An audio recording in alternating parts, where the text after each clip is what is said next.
Welcome to the Armchair Expert. I'm Dax Shepard. I'm joined by Drew Carey. Okay, Drew, how you doing? Really good. I'm really nice and I'm really generous. Good-looking orangish sweatsuit. Thanks. I'm in a sweatsuit today because I didn't really want to wear real clothes today. It was one of those days. Oh, it says bun on it? It says sun. Oh, sun. Okay. And on the back it says rise. Ooh. Sunrise. Ooh. Drew Carey, of course, is a comedian. He's an actor. He's a voice actor and a game show host. You probably came to know him on the Drew Carey Show or Whose Line Is It Anyway? And he is currently hosting The Price is Right. What a good time we had. So I hope you enjoy Drew Carey. We get support from Quince. So we've been talking about Quince a lot lately, and as we head into fall, it's the perfect time to reset your wardrobe with their amazing pieces. I think it's so fun to do when the seasons turn over to just spruce up your wardrobe with a couple specials, and Quince is the place. Totally. We're talking organic cotton, Mongolian cashmere, tailored chinos from just $60. Premium fit and quality you'd expect from a luxury brand designer. I love Quince. You know, I like it understated and subtle, and I like stuff that has high quality. And Quince checks all those boxes. I love a lot of stuff from Quince. Honestly, they have incredible premium denim, which is very important for fall. It's pretty much all I wear in the fall is denim. And Quince has such a good selection of quality denim. Their stuff is so versatile, timeless, and built to last that you just grab every single day without thinking. Right. And all of that for 50 to 80% less than similar brands. They go direct to ethical factories, cut out the middlemen, so you get all that quality without overpaying for it. We love that. And they do way more than clothes. They have bedding, cookware, bath essentials, travel must-haves, same deal, and great quality. Upgrade your everyday. Download the Quince app for app-exclusive offers or go to quince.com/Dax. Get free shipping on your order and 365-day returns. Now available in Canada and the UK too. That's QUINCE.com/Dax. We get support from Skims. Oh man, do I love Skims. I've been living in the Skims lightweight cotton collection all summer, and I have to tell you, getting dressed has become so easy. I just throw it on. It just feels right immediately, whether I'm grabbing coffee or I'm on the couch all day or I'm out, even going to dinner. The cotton is so lightweight and breathable, which in this heat is a non-negotiable. The cotton jersey t-shirt, I just need everyone to know about this one. This one hugs in all the right places. It's very soft and it still looks and fits the same after months of washing, which is very hard to do, I feel, with t-shirts. I've been wearing the black cotton jersey t-shirt with basically everything all summer long. It goes great with any patterned skirt or shorts or pants. I mean, anything truly. I believe that's probably my favorite piece from the cotton collection, but they also have great lightweight cotton thongs that are so comfortable and they're cute. That is a very, very hard mix to achieve, especially with undergarments. I feel if you can find some that are cute, but also comfortable and do the job, that is a win. And Skims has really, really figured that out with the lightweight cotton collection. Shop Skims cotton and all of my favorite pieces at skims.com. After you place your order, be sure to let them know we sent you. Select podcast in the survey and be sure to select Armchair Expert in the drop-down menu that follows. He's an armchair expert.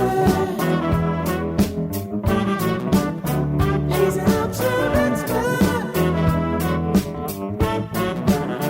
He's an armchair expert.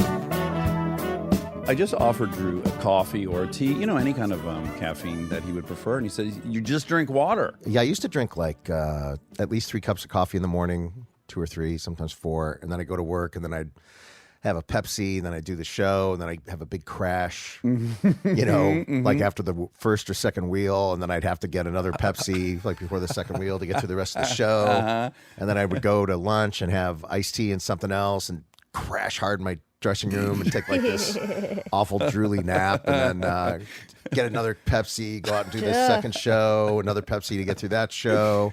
Then I'd be exhausted. I'd get home. I'd go to dinner and have iced tea again. Oh, yeah. Get home, have another Pepsi.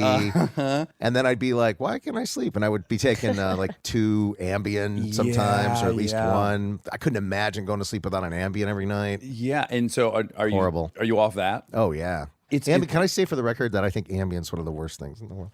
Of course you can. You're free to say whatever you want here. What about Xanax? Never took a Xanax. You've never taken a Xanax? Okay, so I'm sober for 15 years. I didn't even take Ambien for 13 years. Then I was doing a sitcom where I did a live show on Friday night, and it would end at 10 o'clock at night. And then I would come home, and I would try to go to sleep, and then my kids would be up at 6. And I was like, this is undoable. You can't go to sleep after you've been creative hyper creative for a few hours. Yeah, in the audience, and can't shut your brain off. Yeah. So finally, I got a prescription for Ambien that my wife was in charge of administering to me, only on Friday nights. Wow. And it did work, and it was CR, right? So it released slowly, and it did work in getting me to go to sleep. But after 5 hours, I was just wide awake, and so it didn't really work for me. But I do recall Xanax as being a real restful night's sleep, and a terrible thing to get addicted to. But I do think effective.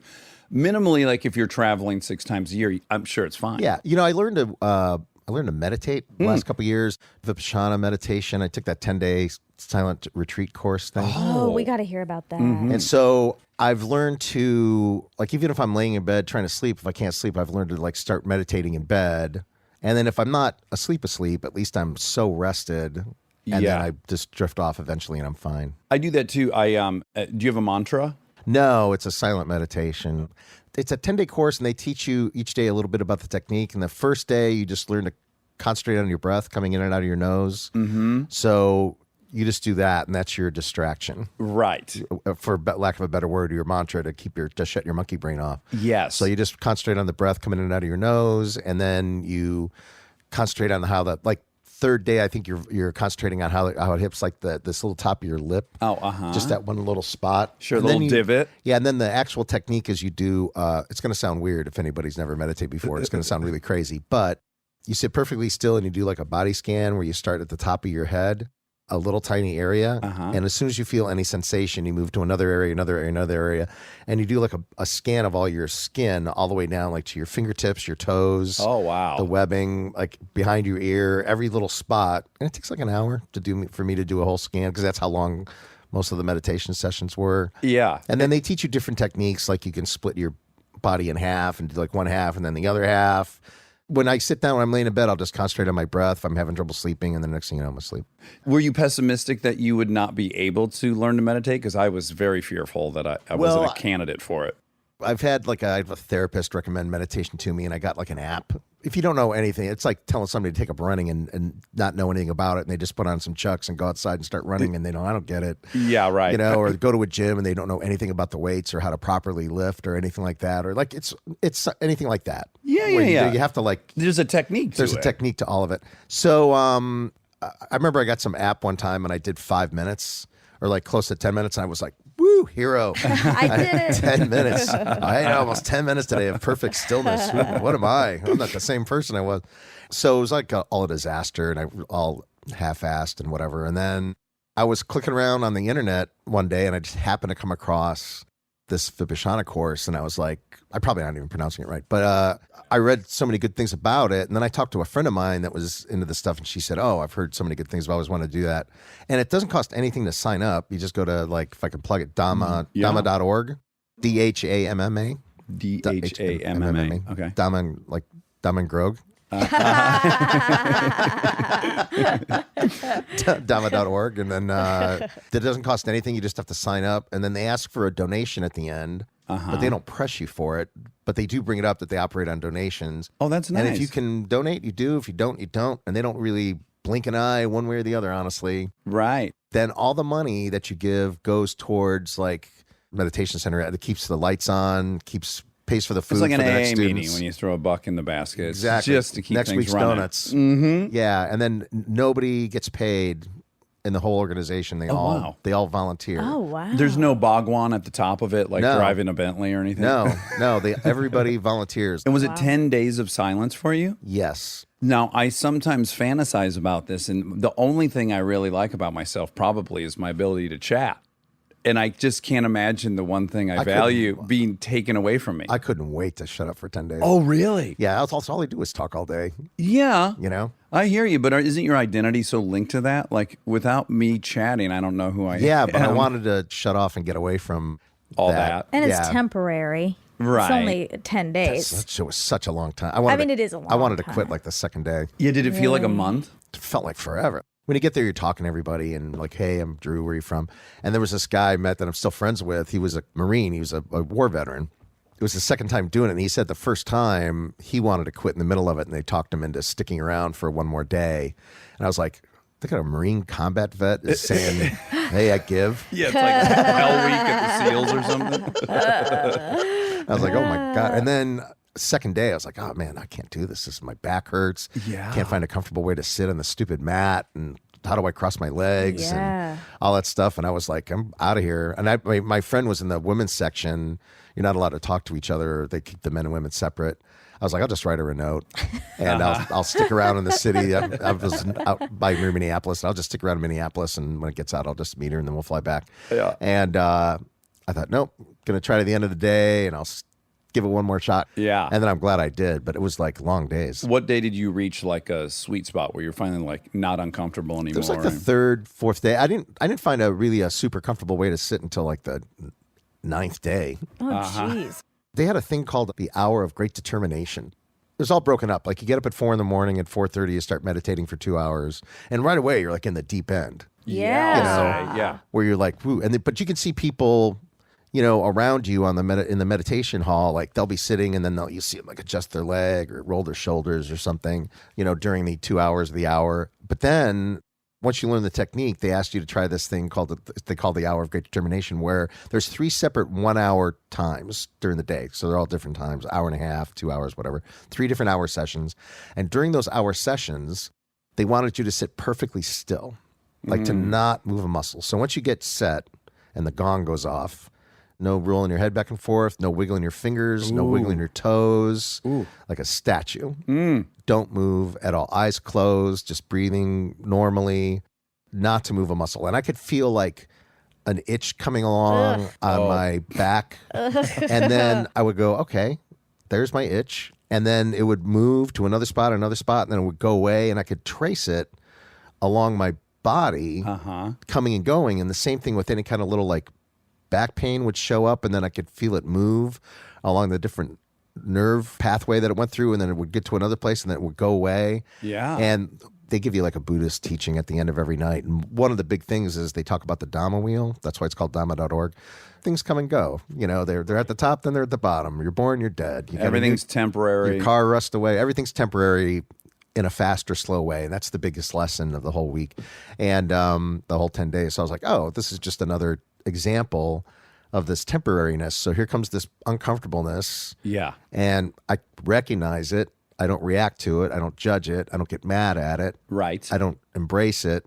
You just experience it. Just experience it. I go, okay, there's that uncomfortableness that came and that I'm, whether it's expected or not, I know it's going to go away. So I'm just going to sit here really quietly. And then for sure, it was really interesting to me to watch it come in and go. This whole meditation and Buddhism is to get rid of craving and judgments and, these things. So you just like in a still state. So when the itch comes or when the pain in your back comes, you recognize it. You don't ignore it. You're in traffic. I recognize I'm in traffic. I'm not going to yell at the traffic. I'm not going to. You have no sway over the traffic. No, so just sit here and recognize I'm in traffic. Well, we do have a strategy though. We both ride motorcycles. I rode a scooter today. That's fine. To get away from that. Yeah, I'm like a shark lately going through traffic. People must think I'm a maniac. I'm just like. Whoosh, whoosh, whoosh. It feels like a superpower, doesn't it? When I'm in LA, because I'll go from here in Los Feliz to Santa Monica. That should be a 90-minute commute in the morning. If I'm on the motorcycle, 25 minutes. And I'm same like, thing. I went to my doctor, and my doctor's in Santa Monica, and I was like, I'm riding my motorcycle, man. And it was 90 degrees or 100 degrees, and I was like, too bad. Yeah. And it maybe isn't the healthiest feeling, but I feel like, oh God, I'm so lucky that I'm not sitting like these other people. Like I get a ton of gratitude for my position. I mean, of just commuting. I know we had all this Buddhisty talk, but it really took a turn quick. An entitlement turn. I love it. No, it's not just entitled. I think it's just being smart.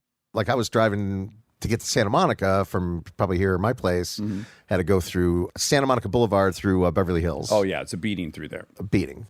I'm passing people in like their Bentleys and stuff, and just like, what do you think of Bentley now, buddy?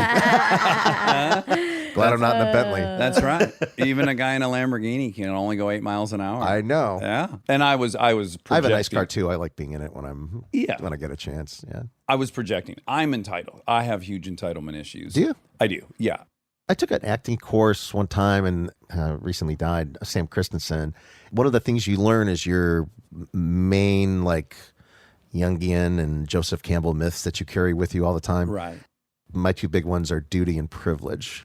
Duty and privilege. Yeah, so I have a strong sense of duty. So on the Drew Carey Show, I worked in an office, and it was up to me to save the store, and it was up to me to solve the problem. And if I didn't do it, that's kind of what I'm like. If I have a strong sense of duty to people in my life, where it gets ridiculous sometimes. And then also, on the flip side of the coin, I have a strong sense of privilege, where on the Drew Carey Show, it'd be like, hey, I saved the store. Where's my raise? Or how come I don't get a better place to work? Or how come I don't get a special parking lot? You should be rewarded for your duty. Yeah. Recognized, celebrated. Where's my share? Yeah. That's my sense of privilege. Or in real life, I have a BMW 7 Series, and tough if you don't like it. Right. Sure. You know, I can relate. I could afford it. I bought it. Yeah. I put a lot of BMW people to work, and you know. Yes, I'm into cars, Why and not? I'm kind of unapologetic about it. Yeah. It's my hobby. It's the thing I enjoy. You It's know, what I like. George Gray, who the announcer on The Price is Right, are really into cars too. He probably Oh, really? He's a big gearhead. He doesn't have one new car. Uh-huh. All his cars are drivers from like the 60s and 70s.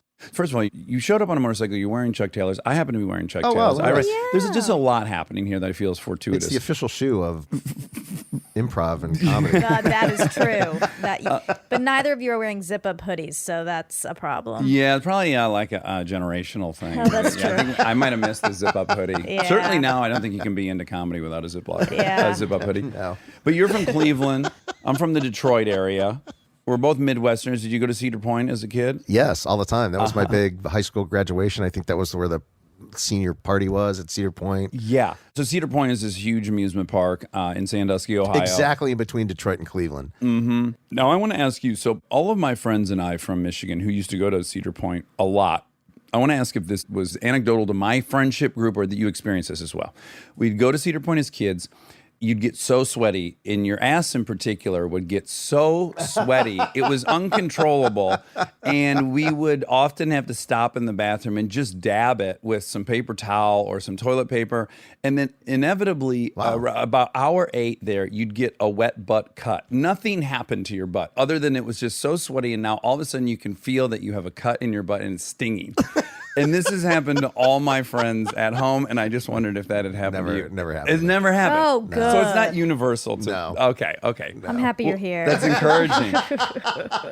But one of my friends called it a wet butt cut. They're like, did you ever get a wet butt cut at Cedar Point? And I'm like, oh my God, every trip. By the end of the day, I was in misery and agony, but I still wanted to ride the It Gemini. does get pretty hot out there.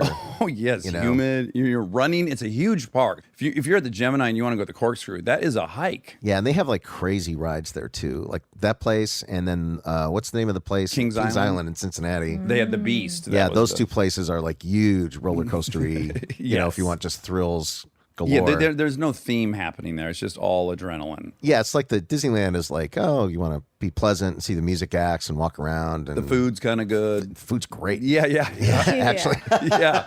I'm a Club 33 member at Disneyland. Oh, you are? Man, I love that place. Yeah. And so you go, and that's by Pirates of the Caribbean, right? Yeah. And then you go in there, and it's a club, and there's different food there. Well, they have you can have a nice dinner there, and there's like a little bit of a dress code, like no flip flops or tank tops. And Okay, pretty loose dress code, but still. Yeah, fun. like no shorts at Yeah, night. no something Speedos, like that. no string bikini But tops. you'd be amazed. Like I'll be with people, and they're like, "Man, we should go to Club 33," but you're wearing jeans with holes in them, and Yeah, flip-flops, at a so theme park, not that's today. most people are dressed like that. yeah. Yeah. If you're a wardrobe person and you wanted to get like, oh, what's the casual wear that people would wear around the neighborhood in like the 70s you just have to look at pictures of The Price is Right from the 70s or Disneyland. Right. And you get to see exactly what people wore and all the awful outfits people dress Yeah. in. Yeah. Every fanny pack in the world. And How do you get into Club 33?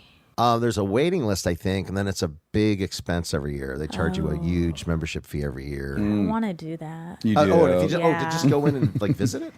I just want to be a part of an exclusive club. She is very attracted to things that are exclusive. Oh, Yeah. I mean, if you guys ever wanted to go, like, just have dinner at Club 33, we could do that. I'll get your number, and next time I go to Disneyland, yeah. I'll give you a shout, and we can all go to Disneyland together. We'll go to Club Great. 33, and we can have drinks. I don't drink, but we'd have drinks Do and have it. dinner. And Yeah. If I were you, I'd be inclined to go like, that's an empty promise. He's being It's not an kind. empty I promise. know I'm going to Sure. defend you right now. I'm going to prove to you that this. So that could be from any other guest, like an empty promise. Sure. But I happen to have had this weird window into who you are that probably you're not aware of. And it was when I was in the Groundlings and I was making $10 a year. Caitlin Olsen, who I was in with, who was one she's of my great. best friends, she got on the Drew Carey Show while we were in the Sunday Company. And then she did USO tour with you. Yeah. Maybe one or two. And then he's really that guy. She'd be like, oh my God, yeah, he Wow. invited us all to his house. I think after the USO tour, you bought her like a Mac computer as a thank you. I think I very did. Oh my nice. goodness, Yeah. that's so nice. I got to see like the that's why I don't have more savings. That's okay. You made other people's lives better. Yeah, she was great to work with, by the way. Yeah, I was she's- really happy for her success. I remember she was like a recurring guest star on the show and had like a regular spot, and it was me and then a couple other writers. We used to always think like, man, Caitlin Olsen should have her own show. Yeah. Like she's good, but this should not be her thing. She should have her own show somehow and be a main person in a show. And then she Yeah. was. Isn't it nice when you've been doing this now for, I don't know, 25 years or 30 Something, years. yeah, whatever. When you do see the people that you felt like deserved a shot, get that shot and then succeed. Yeah, like one of the secrets of success in show business, I think, is to surround yourself with people that are really good. Mm-hmm. Like I was never, just talk about the sitcom, I was never give me all the laugh lines person. Okay. Like I didn't care who got the laugh Yeah. as long as somebody got a laugh, Right. because still my name was on the show. And then Yes. it's like you're in the aura of laughter going on, so you get part of the credit for being there. Yes. And when you're like in Groundlings, and if you're out there, if you're doing a scene and somebody else is getting laughs and you're just good at supporting, so what? You're all getting laughs. Yes. Yeah. And they're not going to get the laugh unless you're doing a good job supporting. Yep. You know, they're Yeah. not out there by themselves either. I'm grateful that I started in improv and sketch. It is much more of a collaborative, shared experience. It has to be. The lows are shared, which is really nice. Yeah. Like when something eats shit, it's like Yeah. all four of you are out there, Yeah. and two of you wrote it, so it's like you can shoulder the shame. All get the blame. Uh-huh. And then when you win as a group, and you can then go like if you crush in one of your stand-up shows, Right. And then you go out to eat with four people, and you want to ride that high of that, but just you explaining how you enjoyed it would be very narcissistic. But if all five of you had this great set, and you could all just kind of share about the experience, It's right? weird you say that because most comics I know, all my friends, they would do a crushing set, they would do a killer set, and then you would be talking to them, and then they would go, "Man, if I would have said that one thing different." And Oh. now they just pick themselves up. There's a great old joke, but it's like a bar-ish joke. Comics sitting around Friday night at the comedy club, having a drink at the bar, and a beautiful woman walks up to him and goes, "Oh, you were so funny tonight. I think sense of humor is the most sexy thing in the world. I just want to take you back to my place and just fuck the shit out of you." And he looks at her and he goes, "Did you see the first show or the second show?"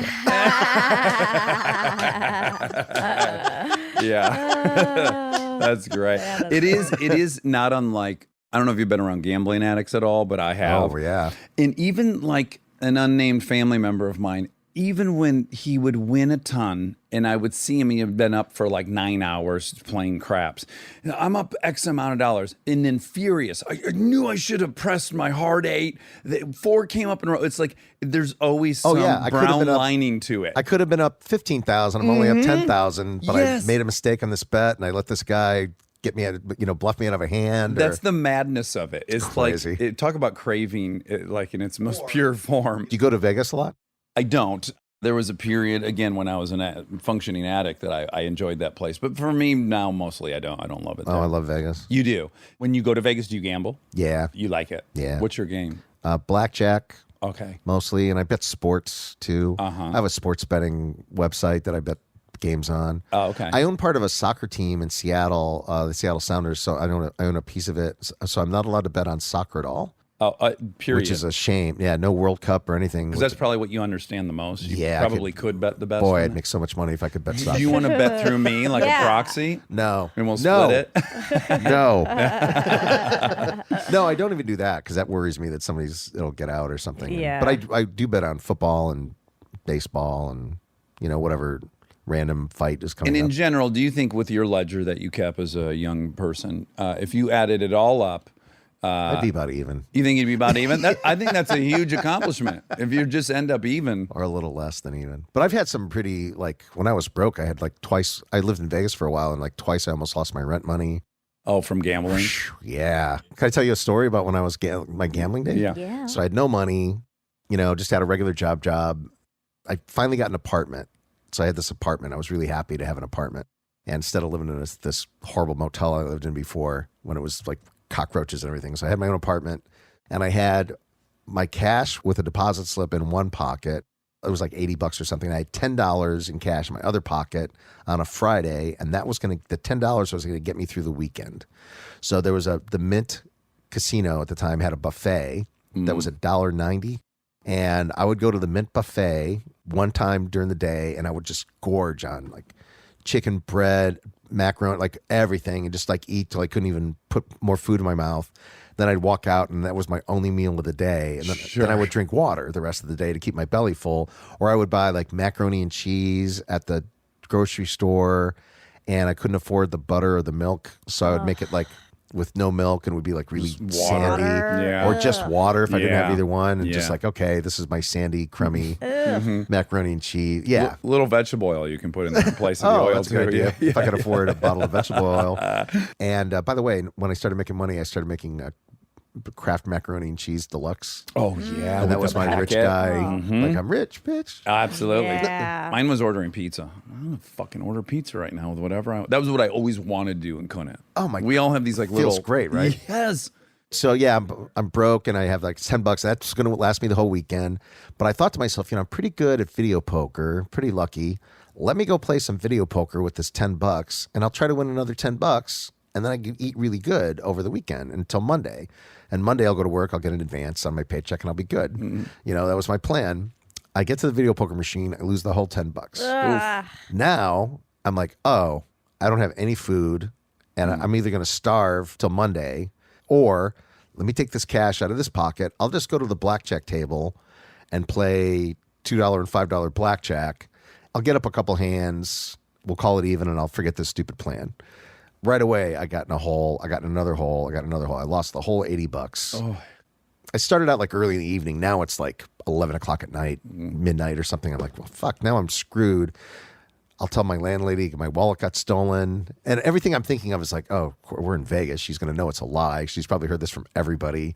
So then I went to the bank, went to the ATM, and I got out all the money I could, but had the rest of the rent money in there. So it was an extra $150 or something like that. I could get $140. Took it all out. And that was all my money in the world. And I went back and I gambled and I just started ordering Coke. I didn't smoke cigarettes, but I started ordering Cokes and coffee and got a pack of cigarettes, was smoking cigarettes just to stay alert and stay awake. And it took me till 8 in the morning and I won it all back. You did. Plus Wow. $20 Oh, what a ride to get Yeah. $20. to get $20. Think about the cortisol dump, the adrenal gland exhaustion, The just stress. what you put your body through to make that $20. You Yeah. might as well have sold your ass. I'm for- going home. I might as well have. Yeah. I realize why people do it. right. Yeah. I Yeah. don't. When people get up in that situation where they're yeah, I had a blow guy for crack or whatever, and Yeah. you're okay, I get it. Yeah. When you're broke and that's your only option, Yeah. you make decisions like that, and that's the situation. And I'm not gonna. Sell some blood, sell some plasma. I sold plasma for $40 one time. Sure. So stressful, but Yeah. that scales up. The same Yeah. thing could have been you could be a guy playing 10,000 a hand and have that same stress as the guy playing at 2,000 a hand because it's all relative. Yeah. Yeah. Do Yeah. you do stand up there still? No, I never. I don't do stand up much anymore. Although that's the threat for the last 2 years. I've been saying oh yeah, I'm going to start stand up again. And this summer I was going to start stand up again. And is it motivated from having seen someone's great special and thought oh fuck, I do want to say more? No, it's not that I want to be. It's oh man, I have this thing I can do well. Why am I not doing it? Right. Yeah. I want to do it well. I don't want to do part-time and do my same old act and nothing else and just get up there and put my one hit on. You know what I mean? I don't want to be like that. I want to be always writing new stuff and trying new stuff. And that takes a lot of work and time where you really have to kind of be in it like all day. Even if you're not sitting at the desk, you still have to have your gyroscope on Yes. to be, or your subconscious in tune to that. So you're always thinking of stuff and always in that playful mood, or as much as you can be. It's like you turn on your observation brain. Yeah, and then you have to. Right? Yeah, then you have to get to the club a little early because you want to see the different stand-ups that are up before you, and you want to hang out a little bit after and talk to people and discuss the craft, or just hang out and then leave. I was with a friend of mine, Duncan Trussell, who does Duncan Trussell Family Hour. He has a really good podcast, and he's a big World of Warcraft fan. Some Blizzard entertainment people came to the Price Right once and invited me to a tour of the place down in Brea. Okay. So I said, Duncan's going to love this. They make World of Warcraft and everything. So we went down to Brea and we got a tour of the facility, and he was freaking out because you could see people like at their computers making the characters and like designing everything. And we met all the people from there. And on the way back, he's like, man, all I want to do is play World of Warcraft now. But I got a set at the store, at the Comedy Store, a 10-minute set. Right away, and he goes, man, I got to go back home. And then I got to get to the store early and catch the other acts. Then to do 10 minutes and then stick around. So it was like 3 hours out of his day to drive from Pasadena down there and then do his 10 minutes and go back. And his whole evening was shot. And, so I think about that because at Price is Right, I talk all day and I'm joking around with the audience all day. In between every act, I'm doing crowd work. And I think, man, do I really want to get on another stage and have another audience look at me? Yeah, this was a question I would have Psychically draining. wanted to ask you towards the end when we go through your career, which is so extensive. I mean, you've made, I don't even know what. I'm always hustling, man. Well, right. And I wonder, I'm curious when I look at the prolificness of your work. If nothing else, it's prolific. You've got 1,000 episodes of television you've made. Yeah, I really have done a lot of episodes of TV. A ton, Yeah. a ton. Yeah. So are you motivated by, because I just got a glimpse into it about doing stand-up, are you motivated by, I want to go do that thing, or I should be doing that thing? Both. Yeah. You only got so much time, and you're born with a thing, or you develop a thing, If you do you play guitar or piano or anything? Yeah, I play guitar terribly, drums okay. Okay, so you learned to play guitar. You didn't learn to play guitar in your house by yourself. No, you wanted to play. At one point, you're going to go, hey, somebody's over at a party, or there's another guitar player I know. Let's get together and play. Or you want to play for your wife at least, or somebody, and play a song for them because you learned this trick. Right. So a lot of it is that. Right. Where I had this whole life before I was famous that I wasn't famous. All the way, I didn't get famous until I was kind of later. 30s. Yeah. I started doing stand-up when I was 28, and then it took me a while to get going. And then, I did the Tonight Show or something when I was 33, I think. And then I was kind of doing clubs, stand-up. So You I had would done Star Search. and I was if I went to a town and people saw me in the club that night, people might recognize me from that. But otherwise, I could just go wherever I wanted and nobody knew me. And then all of a sudden, everybody knew me. So I had this whole other life of being a waiter. I filled vending machines at a factory, and I had all these jobs.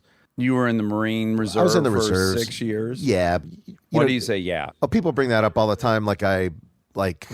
Flew a bomber. Well, there's people braid or where, something.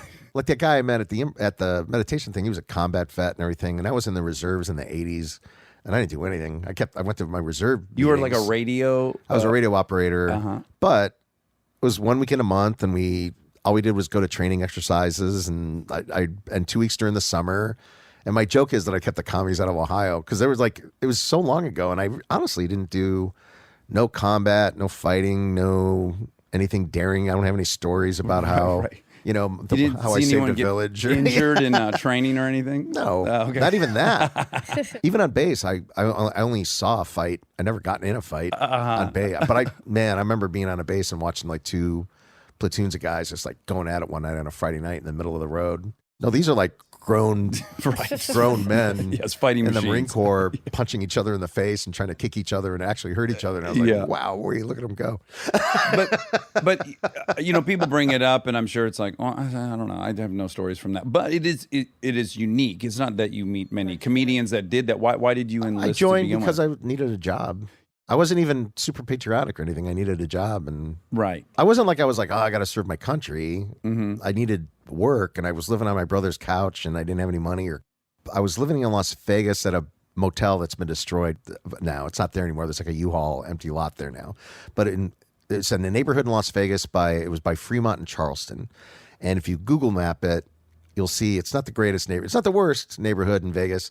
But when you talk to people in Vegas and you go, I used to live by Fremont and Charleston, they go, ooh. It's kind of like where I grew up in like not far. Were you east or west of Cleveland?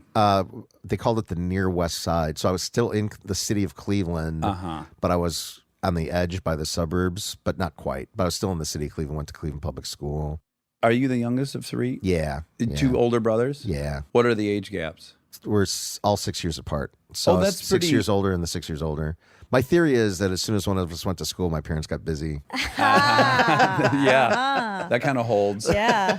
Yeah. Makes sense. They had some does. Some extra time on their hands. They had some daytime Yeah, like opportunities. Kids at school. Right. So your oldest brother was 12 years older than you. So I imagine that you were really a baby in all senses. They were, I was always on my own. Were they pretty kind to you, those two? My oldest brother, Neil, who's dead right now, he was always gone. Like when he turned 18, he just got out. Really quick, why did Oh, you he had die a so heart young? attack. Oh, he did. Yeah, he was one of those guys that when I'm 18, I'm out of here, man. So as soon as he turned 18, he just couldn't wait to move and get away. Right. So you were 6, and he just that was so it. he was gone, and so then it was me and my older brother Roger. So it was just like the two of us. And then when I was in 6th grade, he was off to college.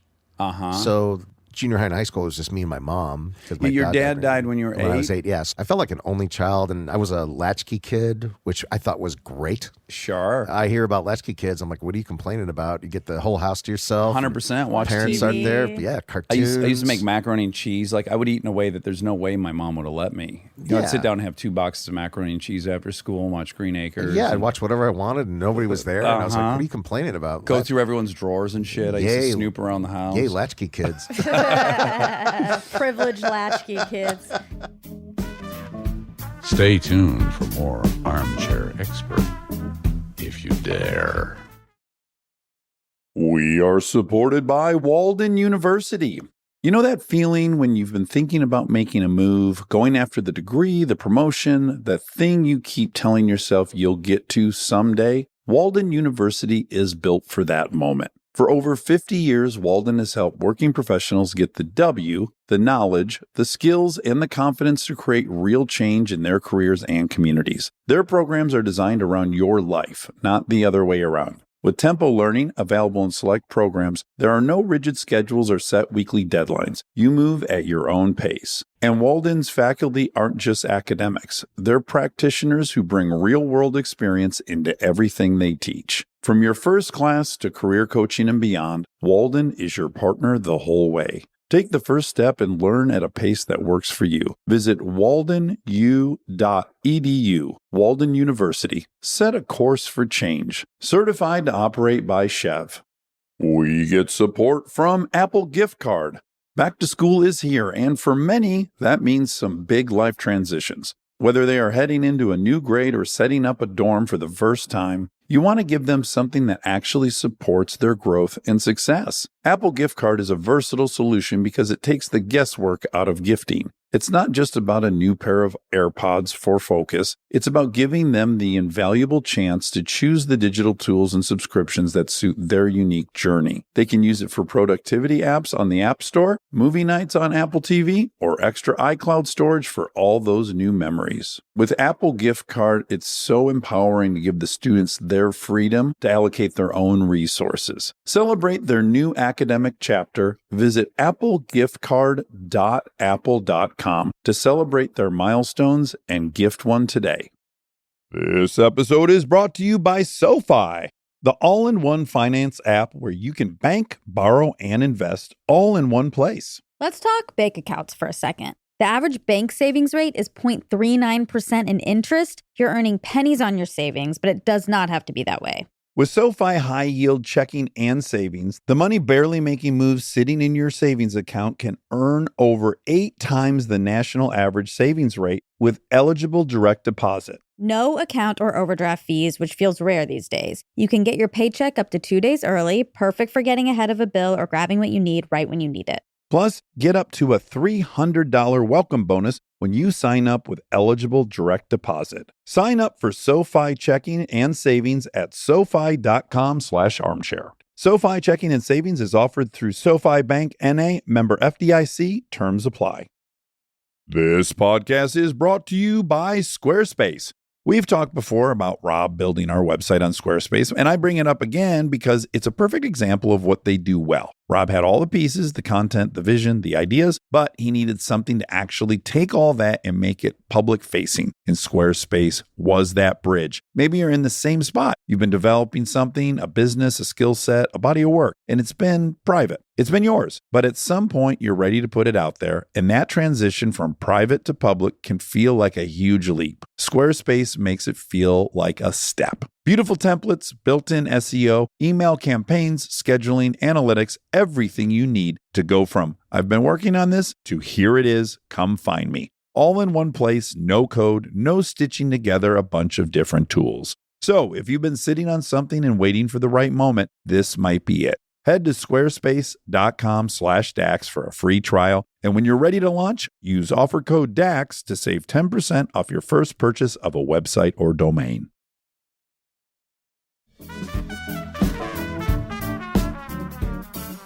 But so in general, I'm far more interested in what people have overcome than you winning an Emmy. Just so you know. Never won an Emmy. I don't. But you know what I'm saying? I can't relate to a guy holding a statue, but I can relate to a lot of the stuff I know you wrote in your autobiography, and that's kind of what I find most interesting. Yeah. I think most helpful to people is like, again, not the victory lap, but like when it was sucked. Well, how did Drew Carey get through? It is all really interesting. Like I said, I had this whole normal life where no dough, taking a bus all the time.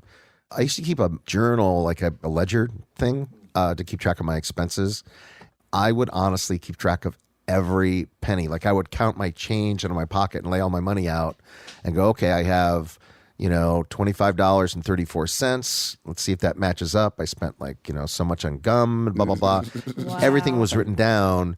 $10 was like a huge amount of money. Yeah. So what result did that have? Because for me personally, I wanted money so bad. I wanted shit so bad.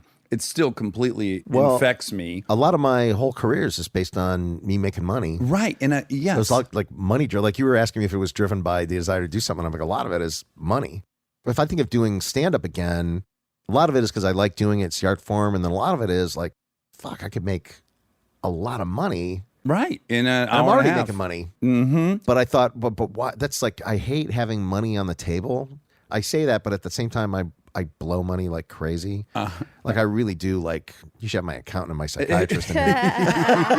That would be great in the fact check. Yeah, I'll call him. Oh no, you know what? You should have like a thing where you do like the celebrity come on with his accountant and his psychiatrist, and they all get to chime in. Call bullshit on 90% of what they're saying. But I wonder, is your thing similar to mine, which is I establish a number, and if I get to that number, I decide I'm going to feel safe.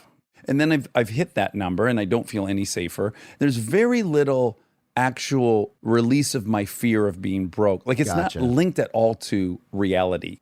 Well, no, I don't have a fear of being broke anymore. Although I do have the fantasy where like, okay, if I lost my house, I could live in a condo and I'd still be okay. Right. And if, I didn't have 2 cars, I would be okay with just the 1 car. Yes. And so what? And I could say, oh, I had my day. Like I think of that a lot. Like if worse came to worse, and if like the economy crashed, and I was like, once I had a railroad, made it run. If I was like that guy, I'd still be okay because I have all these survival skills that I learned from being broke in Cleveland. I do this all the time. Like my wife and I will be on a road trip. We'll stop at some simple hotel in Idaho. It'll be $29 a night, and while we're in the hotel, I'll say to her, I just thought about like between just your residuals and my residuals from stuff we've already done, we could live in this hotel. If we just wanted to live in the hotel, Oh yeah, and then have that be I your could life. do it. Like, and that makes me feel really safe. I think like that too. I swear to God. Yes. I really so do. I really relate. I'm like, we'll be in a place and I'm like, fuck, well, this is $900 a month basically. And there's no maintenance or taxes. So yeah, we could do like, and I just go, whoo, worst case scenario, we live in here. I'm safe. Good. That's exactly how I think, buddy. Yeah. Worst case scenario, I'm good. Yes. I can survive. But did you ever see that movie? It came out like years ago, like over a decade ago, about happiness. Oh, yes. So it really affected me and my thinking, because one of the big things you need for happiness, like I'm not talking about, they brought up things like winning a Super Bowl or getting a new car or having sex or whatever. It's temporary. Like you get this rush of happiness when you get your hair done and you look hot, or you got a new outfit and you're at the club and you're like, don't I look good? Or you get this rush of like temporary happiness, but then it'll fade away. But how to get like a baseline happiness. That's what it was about. Yeah. And the other stuff is just icing on the cake. And one of the things was have enough money so you're not stressing a bill. Because I have been where I've called friends I need, hey, they're going to shut my gas off if I don't pay this in a week. Right. And somebody having to like send me a wire or send me a money order so I could pay my gas bill, so my gas didn't get cut off in the winter, or something Filling up like, your car with gas. or like, I'll take $2 worth. Yes. Yeah. Because that'll get me to work. Or like, oh, I'm not going to. Yeah. Boy, I hope I cannot drive while the gas prices is high. I hope they drop. Like, I'm going to try to run this tank out in hopes that it dips. Yeah, let me get through the Memorial Day weekend. Yes. And then Wednesday, Yeah, when I they was drop the aware prices, of those holidays that raise the thing. I'm like, oh, I got to fill up. I knew every place in my neighborhood. Like instead of going to the expensive Shell station, I would drive a mile to the Marathon station. Right, or the Speedway or Yeah, the something. Speedway to get the cheaper gas because it would save me like a couple bucks, and that adds up. Yep. Again, I don't know what your like overall trajectory is, but I certainly know that there's a period in the late 90s where you're making a ton of fucking money. So you're on Forbes list. 98, you made $45 million, they said. After the Drew Carey Show and Who's Line and everything, before I started Price is Right, I was set up where I didn't ever have to work again, and I didn't have to change my lifestyle very much. The things I like, I could still do and not have to work. So I was like, oh, good. I'm kind of retired and I can still buy stuff and live and have fun. And I don't have to worry about work. And then the Price is Right came along, and it's really crazy that I have this. It's sickening if you don't have any money and you're hearing somebody talk like this. But No, I think it'd be more sickening for you to act like that. That's not your reality. oh yeah, maybe. Yeah. You know what I'm saying? That's what I get. I get bent out of shape about hypocrisy and lying, not someone owning what their real Yeah, life's but like. I make a lot of money. The CBS makes a lot of money off of Price is Right. Yeah. A lot of people make a lot of money off that show. But when you were in that spot, when you retired, or in quotes, retired the first time, did some peace and contentment come with that Yeah. acknowledgement? Like, Yeah. oh, I'm good. Yeah. Finally, I'm Absolutely. good. Even though I blow money, I can still afford it. Right. Now, I can't relate in some ways because my dad, they got divorced when I was 3, and he just was really just not around. I saw him every other weekend or something. I hardly knew my dad by the time he Before died he- when I was 8. Yeah, I hardly knew him. He was in and out of the hospital all the time. Oh, he was. What did Yeah. he die of?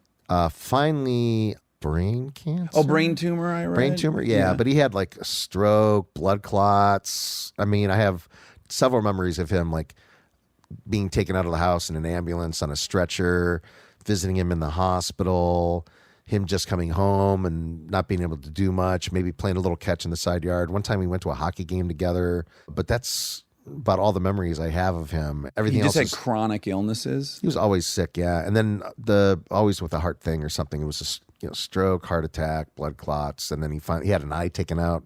They were trying to get to the thing in his brain. Oh, wow. Took out his eye. I remember one time he took the patch off and let me look inside his eye socket. Oh, wow. That was pretty cool. Yeah. I remember that day. We were in the That's cool and bathroom scary. upstairs, Yeah, and he and goes, "You want to have a look?" And I went, "Yeah." And he took off his eye patch and he was letting me look inside. Oh, wow. Yeah, that's crazy. Yeah. So he was always that way since you were born. He Yeah, was so I dealing hardly with- remember. And all I heard was stories about him growing up from my mom and my relatives. I did have a lot of resentment. My mom would never tell me a good story about my dad growing up.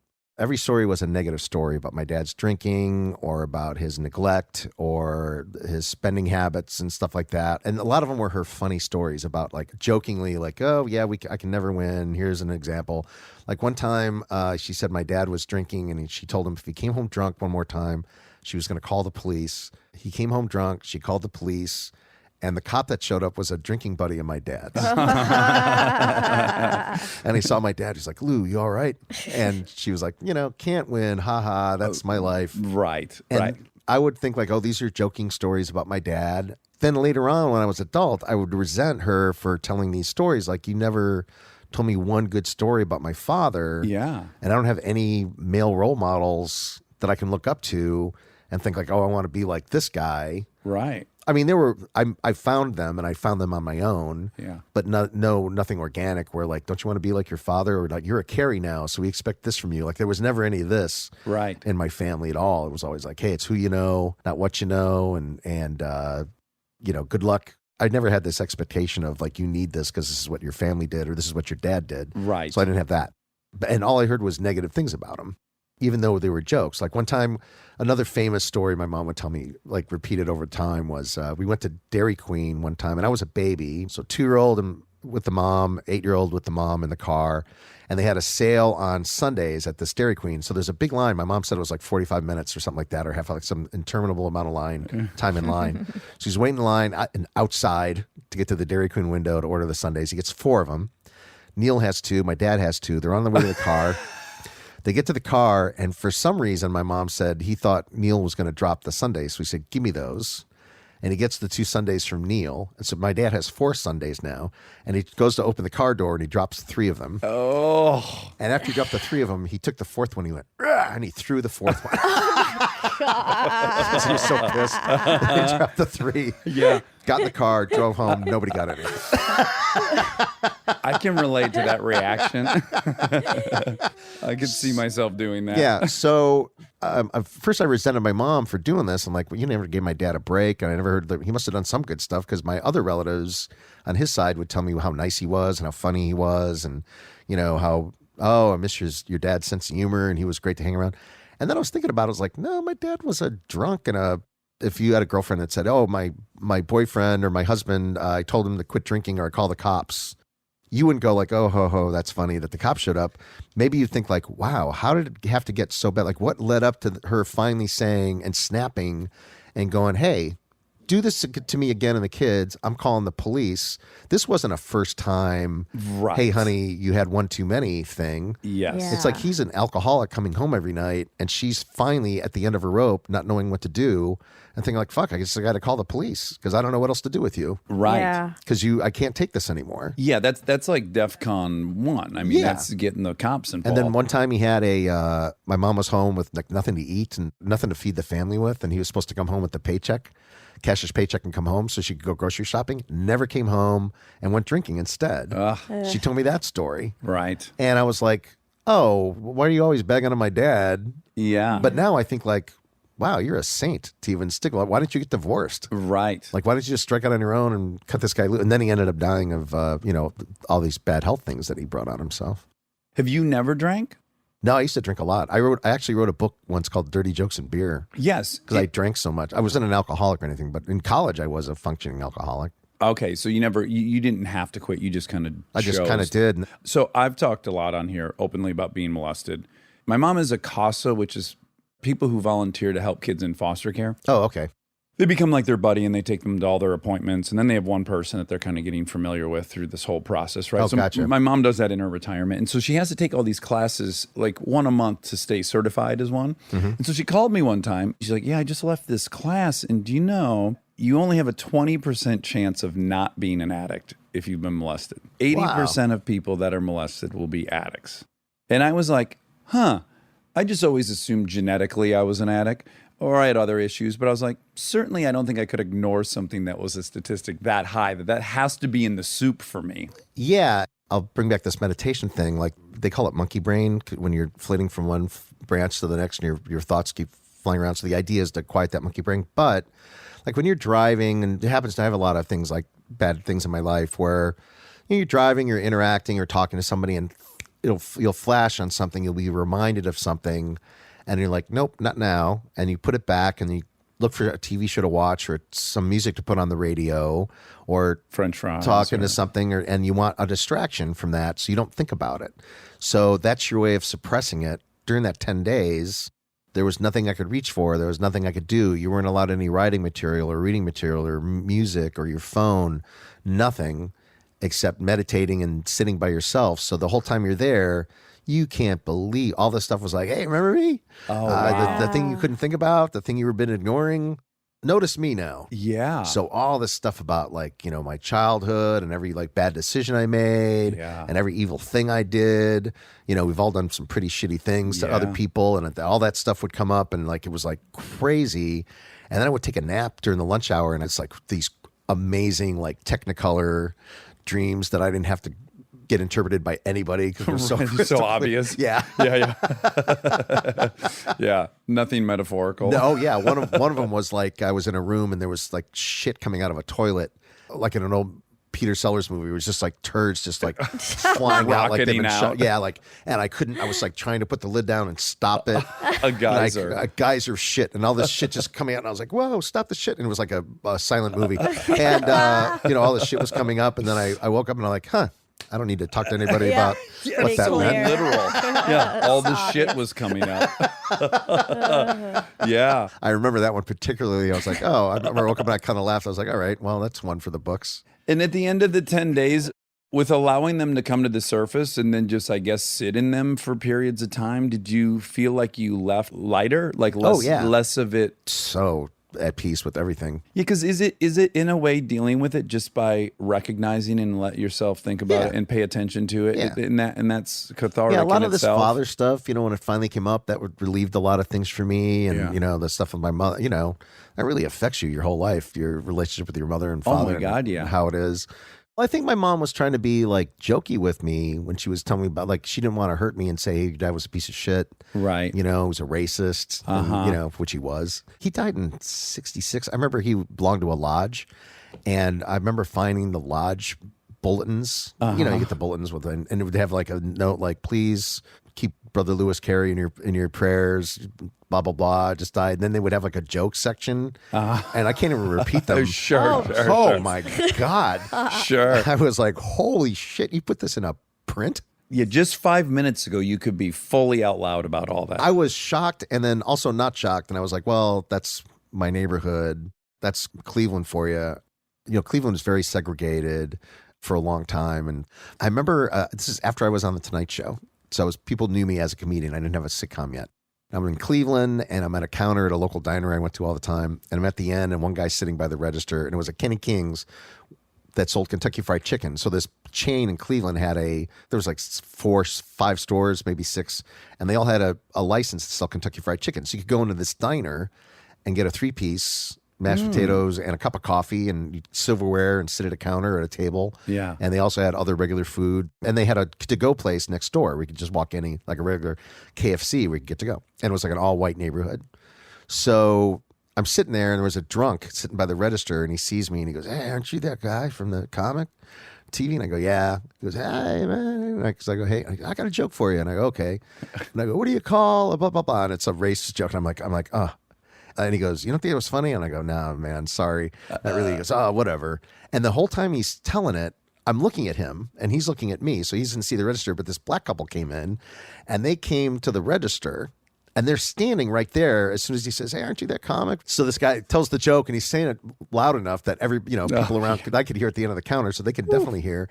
I'm just in shock. Right. That this guy's ballsy enough to, and I'm like, this is just like my dad used to tell, or like friends used to tell when I was in grade school in the neighborhood. And I was like, come on. And they haven't left yet, but they're standing there.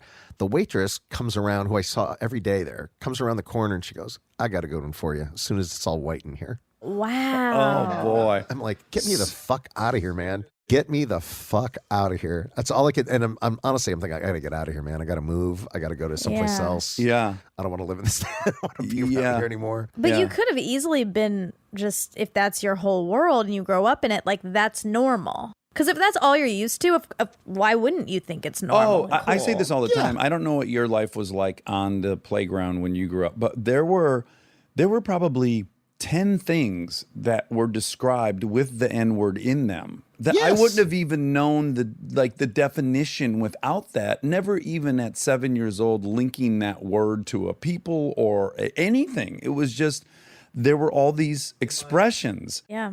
Well, it's changing. That's good. I hope. I think pray that so. that's not the words that are being. Some places. Yeah, that's true. Yeah. Some places are slower. I always than like to think of it others. as a comet, like social change. So there's people in the front of the comet, or that takes all the heat. I have a friend whose parents are, his dad's white and his mom is black. They got married when, at the time, it was probably illegal in like so many states to even do that. Right.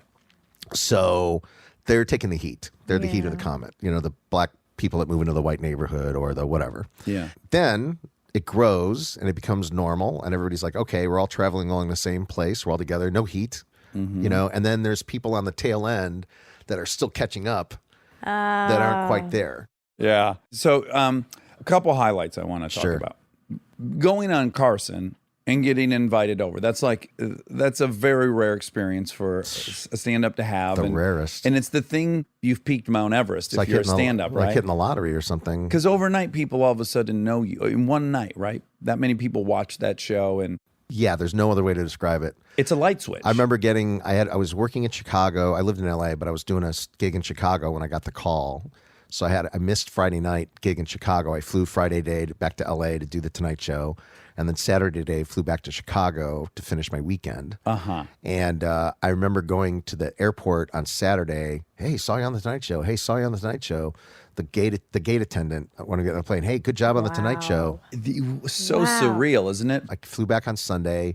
Monday, 25, something like that. William Morris agent showed up to see me do a set at the Improv. Oh, wow. And like, you know, if you're doing stand up and somebody comes to see you, it's like, oh, an agent from the thing came. So this was the head of the lit department, the head of the TV department, the head of the movie department, the head of the commercial department at William Morris, the president of William, like every big heavy hitter from every department showed up, watched me do a set, sat me down on the second floor of the Improv up in that upstairs area in a semicircle, me in the front, talking about how they wanted to be in the Drew Carey business and what they could do for me. I remember Bud Friedman just like being flabbergasted and like opening a bottle of champagne for me. Like, boy, I've never seen anything like that. The next night, another head of a small, not an agent, the head of the agency. Right. Every night that week at the Improv, all showing up to watch me do a set and talk to me about what they could do for me and how they wanted to be in the Drew Carey. I love that idea. We want to be in the Drew Carey business. Oh, yeah. It's a very, Yeah. you're an industry that they want to Well, invest you know what? in. You are. Which and you it's, turned out to be, but it's hard to wrap your mind around, and it's to your detriment if you don't, I think. I like to tell people this, that, you know, I still do, read a lot of self-help books. And one of the early lessons I learned that was really important to me was that you are working for yourself. It doesn't matter. This is back when I was like a busboy and a waiter. You're selling a set of skills to society. After I read that, I never thought like, oh, I'm working for this restaurant as a busboy or as a dishwasher, as a waiter. No matter what anybody else said, in my head, I'm selling my services independently to work in this area. And I might as well be an independent contractor. I'm coming in, I'm making my money, my tips, then I'm gone. You don't own me. I'm not working for you. You're not over me. I'm an independent contractor, and this is the only skill I have to sell. And it's like that in show business. You have a skill. Am I good at this? Am I a character actor? Am I well, that's whatever? the tricky thing, right? Is finding out what industry You have to be. are. You have to know, and you have to in show business anyway. In life, you have to surround yourself with people who won't bullshit you and will tell you exactly what you're like, strong at and what you're Yeah. weak at. Hey, you know, you're the best friend. No, but I thought I'd be the romantic lead. Nope. You're the Yeah. best friend. Sorry.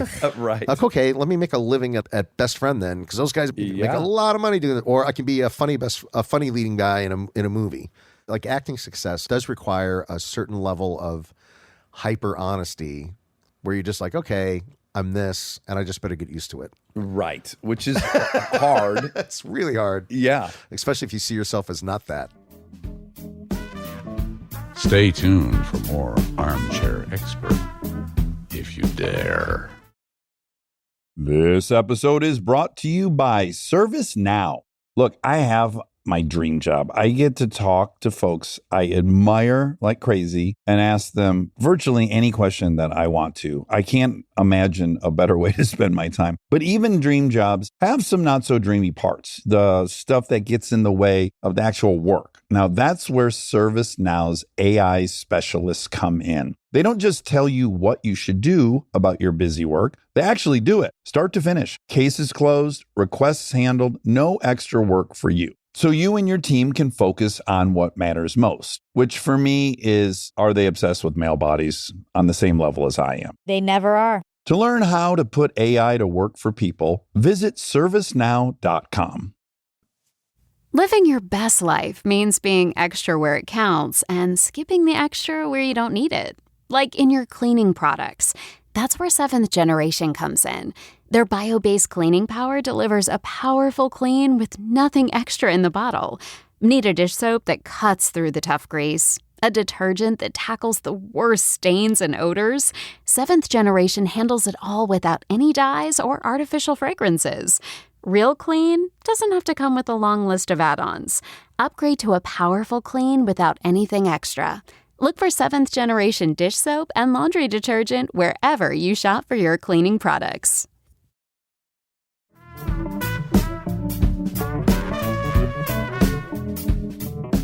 The other thing I just recognize about your career and I admire about your career is I think for me it would have been very easy if I just had the Drew Carey Show and I'm making a ton of money, I'm having fun, for you to go ahead and decide, you know what, I actually want to be a part of a group.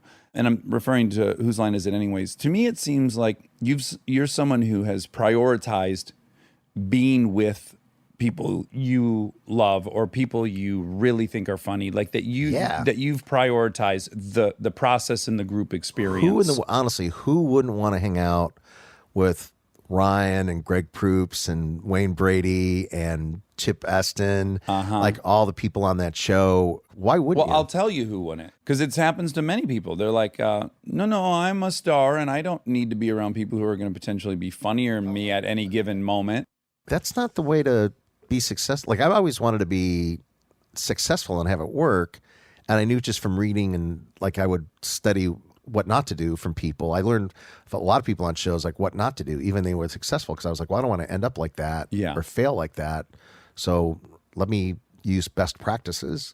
And the best practice in a thing like that is if everybody's funny and if you're the star, you're going to get a lot of the credit. Yes. Like by association. Yeah. Yeah. It's a very smart It move, is. but also I would imagine also not a uniquely stand-up thing to like what I'm saying is you got into stand-up and that's where you got discovered and that's what got you a show. Yet then you immediately, when you had the option to pick, you went towards improv and sketch and all this group stuff.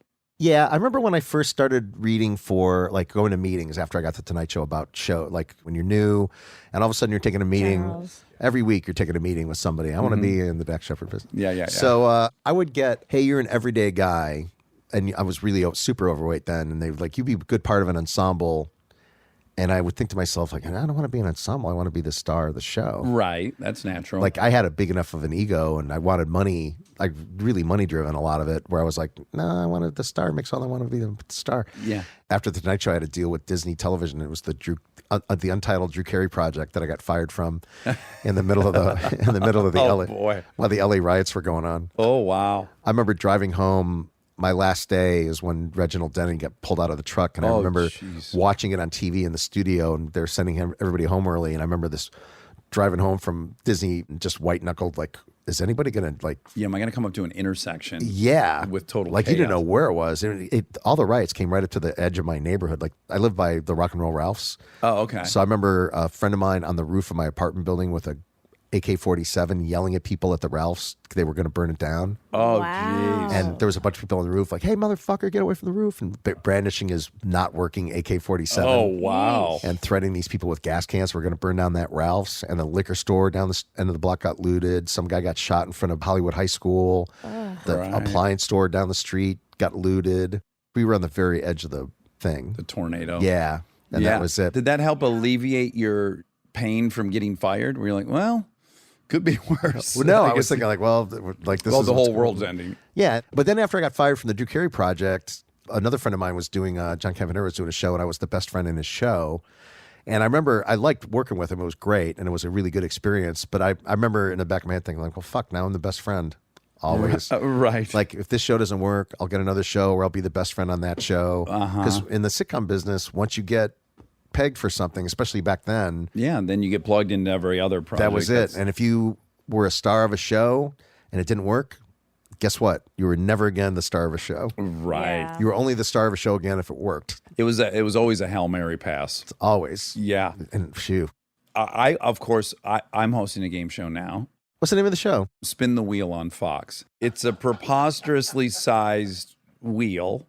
It's 4 stories tall. Wow. And you can win $23 million on it. Wow. But is it actual, do they control the wheel? Not even like the wheel on your show. On my show, there is, if you were to practice spinning on it, you could spin it just hard enough to make it go around 1 revolution exactly and land on the dollar. Uh-huh. If you knew the weight of it and you could judge it like bowling, that's what the spinning the wheel is like. It's been the same wheel since 75. Right. Does it get repaired occasionally, I have to imagine? Like or once in no? a while, but then they have to, Get it grip guys certified have or to like something? spin it. Yeah, they have to spin it like 1,000 times and keep track of every number. Make sure it's not falling into Yeah, a I pattern or remember they did a repaint of it or something like that, and there was the guys were backstage spinning it. There was like 3 crew guys, Uh-huh. and I was there on an off day to meet somebody, and I'm just walking around like, what's going on? Yeah, And these they're guys like, are really just... they're like, we got to spin the wheel and write down all the results for the. And I was like, holy shit, that's your whole day. And they're like, yep. And they had like sodas, and they were just some guy would spin the wheel, a guy would mark it down, and then take a bite of sandwich, Again. spin the wheel. I hope they were on mushrooms or something that day to help out with that. But no, mine's much more like if you were to choose the option in the casino where you hit the button on the Gotcha. slot machine as opposed to pulling the handle. Gotcha. It's completely Whatever. some algorithm that does it randomly. Yeah, the machine's spinning it anyway, Right. It's just Yeah. way too big, and you can.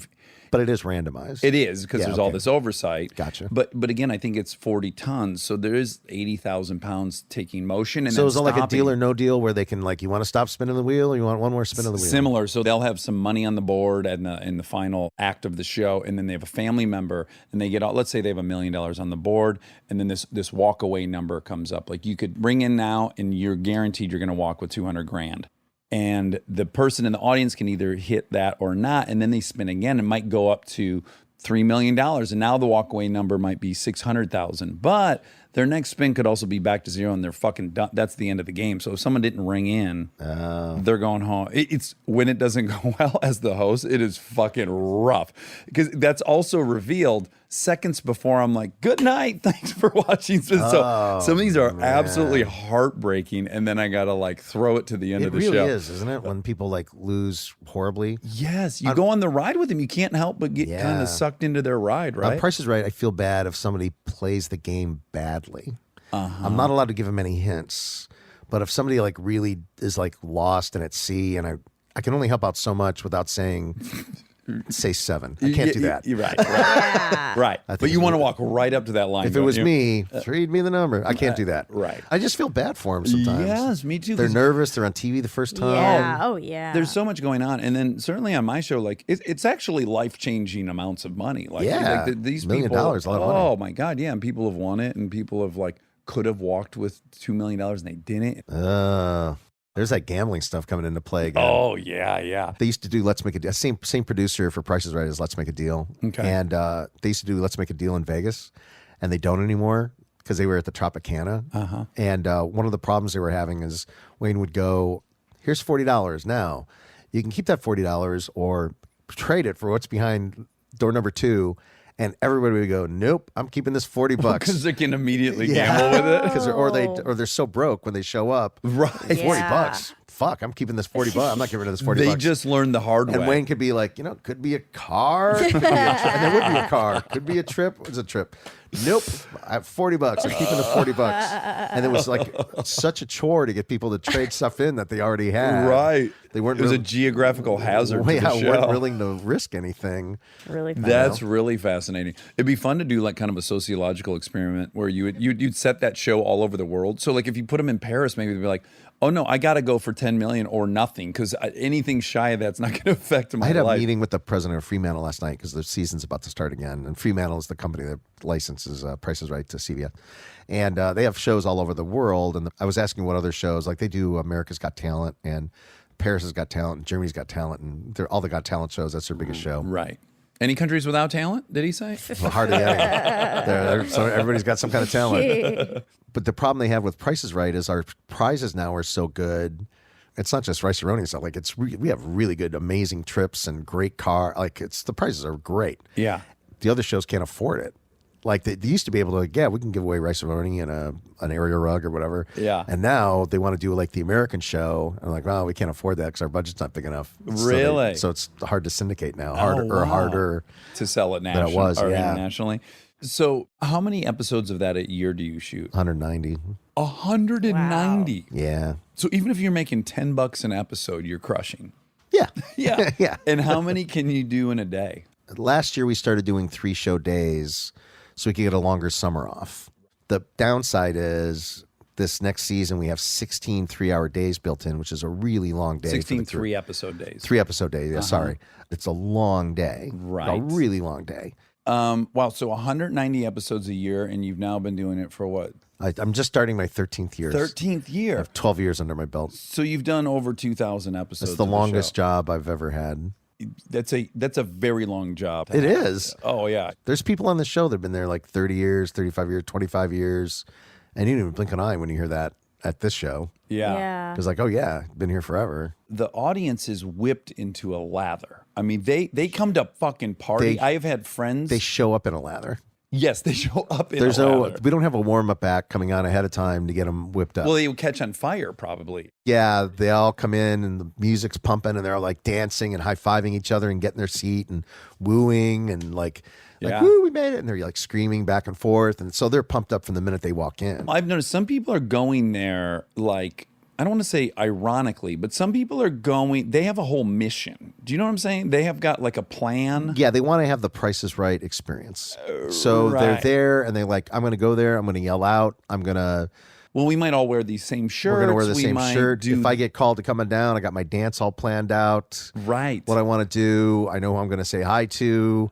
Yeah, they do But have it does all anyone planned out. ever try to Andy Kaufman it in that moment? Like that's their 5 minutes. They don't really care about winning the game. They're just on TV, and One it's guy- time for them to be Andy One guy Kaufman. bid $1 million. Like he bid $1 million. On the one bid, and I go $1 million. He goes, yes, $1 million. And I was like, all right, that's your bid. I don't argue with him. Right. I'm not allowed to because then I would be influencing their decision. Right. And if that's what they want to do, did you ever hear about the 420 Bob guy? No. He's really famous. There was a guy that when Bob was on, he came down and asked him what his bid, and he said 420 Bob, and he looked back at his friends, and they all started giggling. Right. And right. then Bob was like, all right, the next bid. He didn't get it. And then the next guy, next bid, 420 Bob. Right, like that kind of thing. I'm Yeah, saying so there are once a- people using the show once for in a while. performance art. Once in a kinda. while. So this Right. guy decided if he got picked, he was going to make this weed reference to Right. Bob Barker. And that'd be worth more than anything he could win, basically. Yeah, and if I'll lose a washer and dryer over it. Sure, So, sure. Does the music play? Is it practical? Do like dun dun dun dun? Is Yeah. that being played in the studio Yeah. or is it put in afterwards? Yeah, all the sound effects are live. Oh, okay. Ba-ba-ba-bum, or that's all played live. Oh, wow. Like the audience, you obviously watched 1 million episodes of that show, right? I did. You have to know about The Price is Right, but I Yes. didn't know. I knew hardly any of the games. It turns out Oh, right. there's 70 some games Right. on the 75 games on the Is show. that the hard part of the show? Is conducting the games? That's the hard part of my show. Is that there's a very technical aspect to the show. If I Yeah. was just shooting the shit with people, it'd be like the easiest thing in the world. You have to explain the rules correctly so they know how to play. So I have to explain how to play Monopoly to somebody when they're sitting down to play Monopoly and make sure they understand the rules. And we also don't use free parking, or this is the house that uses free Right. parking rule. Like make sure they understand what's going on so they can play the game fairly. And I can't mess around about that. Yes. And I always have to, I have to explain it to everybody. And I know if I have like a little patter to do with every game to make sure that I just get the rules out to them. And are It's- those on cards? Can you Oh, no. Or teleprompter? No, nothing's on teleprompter. Really? So you have to know the rules of all 70 games. I don't wear an earpiece. There's no teleprompter. Oh wow. Nothing. You're really raw dogging it. You're Yeah. out there Just on my own. freestyling. Yeah, I took an aptitude test like my 3rd season of the show for no reason. A friend of mine told me about it. And it's a 2-day test, and it'll tell you what your aptitudes and interests are. And I'm in like the 97th percentile or something. I forget what they call it, but it's the ability to keep track of a lot of things at the same time. Oh, okay. And I think it's because I was a waiter for so long and then a stand-up where you have to be aware of everybody in the audience when the servers are dropping the drink things at the Right. end. If there's a bartender making noise or who's walking in, There's or a like light flashing. you in have the to corner. keep track of all kinds of stuff and be funny and know where you're at in your act and know what's coming up next. So there's a lot of things in your head.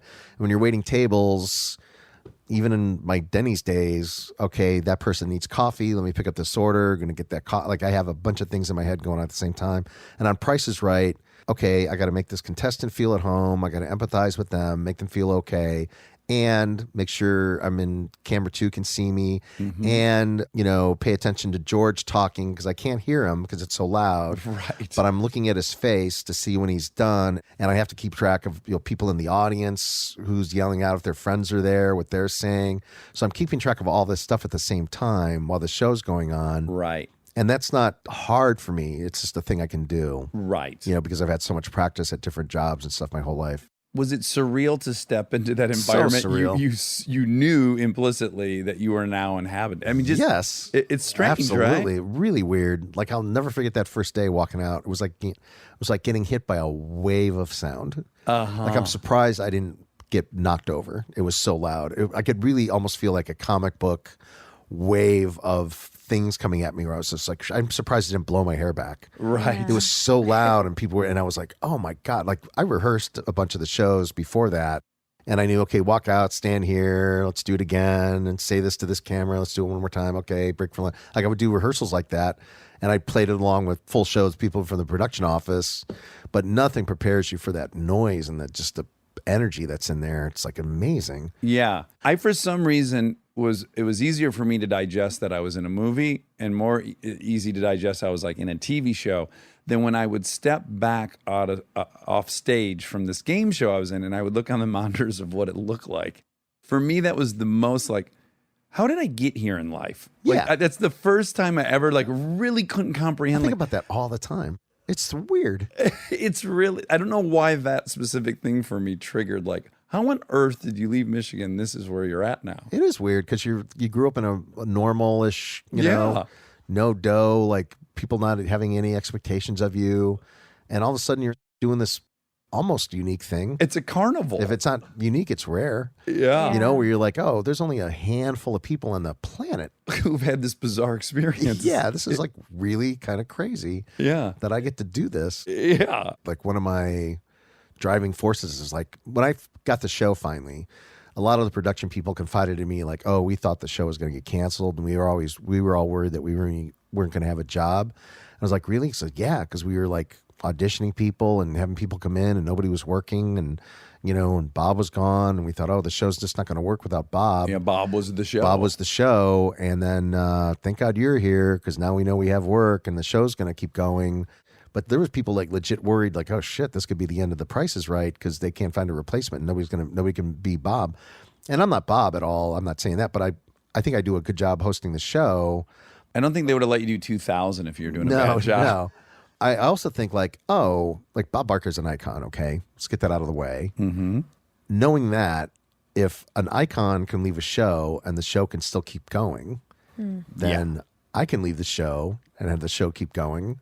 So I better come in here every day ready to work and ready to do a good job. And I never think to myself, like, I got a job for life. I can do what I want. I can skate. Oh, that's good because it'd probably be easy. That'd be tempting to get. Yeah, in that real position. tempting because you get paid a lot of dough and I could really like phone it in. phone it in, but I can't.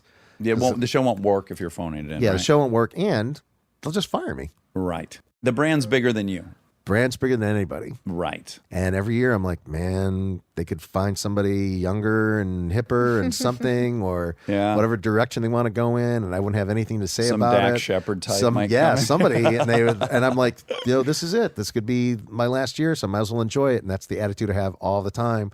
That's great. Well, Drew, I've seen you around town over the years. You're always the nicest guy to bump into. And again, I know the behind the scenes from Caitlin, so it's unpolished version. You really stood up. Thank you. And I will say again, for the record, when you're ready, and all three of you, if you want to go to Disneyland, Yes. let me know. You know how to get a hold of me. Yes. Yeah. And just we'll arrange a day. I'll get a guide. We'll eat at Club 33. And you'll have the best adult day at Disneyland you ever had. We'll watch the fireworks show. It's the best time. Yeah. Let's do it. I do. I'm so glad I've never outgrown that place. Or I still, when I'll take my kids there and I'm greatest. like, oh yeah, this place still works for me too. It's the greatest. It is.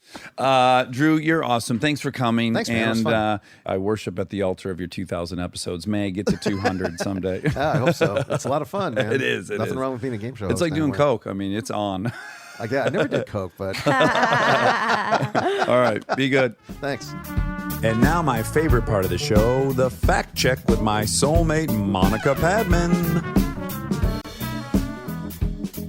Listen, I think you owe everyone an apology for being late. I think that's how we need to start. You were freaked out that my hair wouldn't look good for Ellen, so you insisted that I went and showered and put product in it so that it would dry correctly. Yeah. And then you were totally neurotic that I would not look yoked and beefy Oh, wow. Yo. on Ellen, so you forced me to work out. Yeah, I did. I said, you heavy look day. skinny and stinky. Right. And you need to shower and work out And you thought my hair looked bad. in reverse order. And so she apologizes, Wob. That's not what happened at all. Stop blaming me for your problems. Okay? Okay. You were late. I was late, yeah. I was, not only did I move it back a half hour, and then on top of that, I was actually 15 minutes late. Well, I'm glad that you're at least acknowledging it. Yeah. It's unbecoming. It's unbecoming, it's unattractive, it's undesirable, and it's uncouth. It's fine. It's fine. It's fine. Yeah. Drew Carey. Drew Carey. Yes. Hard to make his name longer. You know, I like to extend the guest's name. Drew Ford. I don't think it can be done. I guess I could call him Andrew Carey. Yeah, I never that's really added a exactly it. prefix. Oh, before we get into him, let's just talk about this show that we like. It's called Cheer Oh, my God. on Netflix. Yep. It's my show. It's your show. It's a show made for Monica Padman. Yep. And it's all about a junior college cheer squad who in the past has been the world champ, or what do they call the Grand National? I was a little yes. confused because they won national championship like 6 times or something, but then they won Grand National. Yeah, which is the highest score in the competition. Oh, so you could win nationals but not have the Well, highest because there's score. different categories. So, like, there might be at those nationals, there might be a all-girl squad category. There's a co-ed. 2 redheads, which those 4 are co-eds. blondes, and Correct. 7 brunettes category. Correct. Okay. Correct. No, there's different categories, and I believe Grand National. It's like an overall. Yeah, which is very hard to accomplish. I'm loving it. You were a little worried I wouldn't enjoy it. Yeah, it's like when I watched Master of None, and I could just relate so much, and I thought, is anyone else going to like this or not? Is it too esoteric? And then everyone loved it, and Yeah. it's seemingly the same thing for Cheer. People like it. Oh my gosh, Amy Schumer posted a story today of Jerry. Jerry's the best at Matt Talk. Remember, that was a quote I texted you. Exactly. He's really good at Matt Talk. So Jerry, I Schumer guess loves Jerry. they texted each other or something, and then she tweeted it, and it made me so pleased to think that those two are connected in the world. And that Jerry's getting recognized for By Amy his Schumer. exuberance and Oh my God. fun personality. Well, I told you this, so I finished the whole thing. You're on episode 3, I think, right? You're halfway through. I told you I'm on pins and needles, 56 days to Till Daytona, and I am a wreck. Yes, and I am watching this finale, and I'm bawling. And it's the same. It's the same intensity. I mean, not the exact same intensity, but the feelings are the same of when I was at state and I was crying. Yes. You know that story where we won and then I lost control of my body. I couldn't control myself. Right. And I haven't had really an experience And any urine? like that. I mean, I'm not asking a crazy question, right? Because you lost complete control of I your lost control, faculties. but I think my urine was intact. Were you embarrassed after the fact or no? Because I don't think you should be. I'm just knowing you, I wonder if you were I think maybe a little bit, but everyone's bro. in that state. Yeah, I mean, not everyone was crying like I was crying, but everyone is in this just immediate emotional heightened. 1,000.